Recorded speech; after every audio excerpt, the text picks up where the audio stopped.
தேவனே, இன்று என்னை ஒரு மாற்றம். டிசம்பர் மாதம் 7ஆம் தேதி. ஜெபத்தை தவிர்க்கும் உற்சாகம் வேண்டாமே. கொலோசியர் 4:12. எப்பாப்ராவும் நீங்கள் தேவனுக்கு சித்தமானவைகள் எல்லாவற்றிலும் தேறினவர்களாயும் பூரண நிச்சயமுள்ளவர்களாயும் நிலை நிற்க வேண்டும் என்று தன் ஜெபங்களில் உங்களுக்காக எப்பொழுதும் போராடுகிறான். நாம் சந்திக்கும் மக்களுக்காக ஜெபிக்காமல் இருக்க முடியாது. எப்பாப்ராத்து கொலோசையிலுள்ள விசுவாசிகளை சந்தித்தார். அவர்களுடைய அன்பு அவரை கவர்ந்தது. ஆவிக்குள்ளான உங்கள் அன்பையும் அவனே எங்களுக்கு தெரியப்படுத்தினான். ஜனங்களை குறித்து உணர்ச்சி வசப்படுகிற ஒரு நபர் அல்ல அவர். ஜெபம் என்பது மக்கள் நம்மை கவருவதற்கு அப்பாற்பட்டது.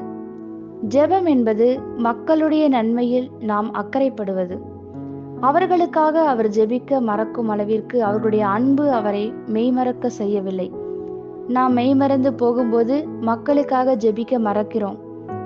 அவர்களுக்கு பிசாசு ஒரு கண்ணியை வைக்க நாமே அனுமதிக்கிறதினால் அவர்கள் அதிலே விழுகிறார்கள்.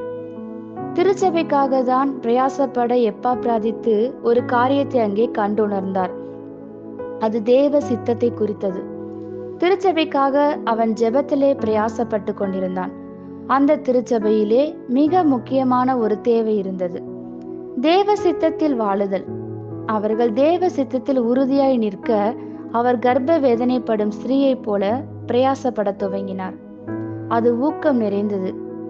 கொலோசையில் தேவ சித்தம் பிறப்பிக்கப்படும் வரை அவர் பிரயாசப்படுவார் என்று அர்த்தம். அவர்களில் ஒருவரும் ஒருபோதும் செய்யாத ஒரு காரியத்தை செய்து அவர்களில் ஒருவராக இருந்தார். உங்களுடைய அருமையான கிறிஸ்தவ நண்பர்களுக்கு நீங்கள் இதை செய்யலாம். நன்மையானாலும் தீமையானாலும் ஜனங்களை பற்றி பேசுவதை நிறுத்திவிட்டு ஜனங்களுக்காக தேவனிடம் பேசுவோம். அவர் அவர்களை வெகுவாய் மாற்றியமைப்பார். ஆமேன். இந்த வார்த்தைகளினால் நீங்கள் ஆசிர்வதிக்கப்பட்டீர்கள் என்று நாங்கள் நம்புகிறோம்.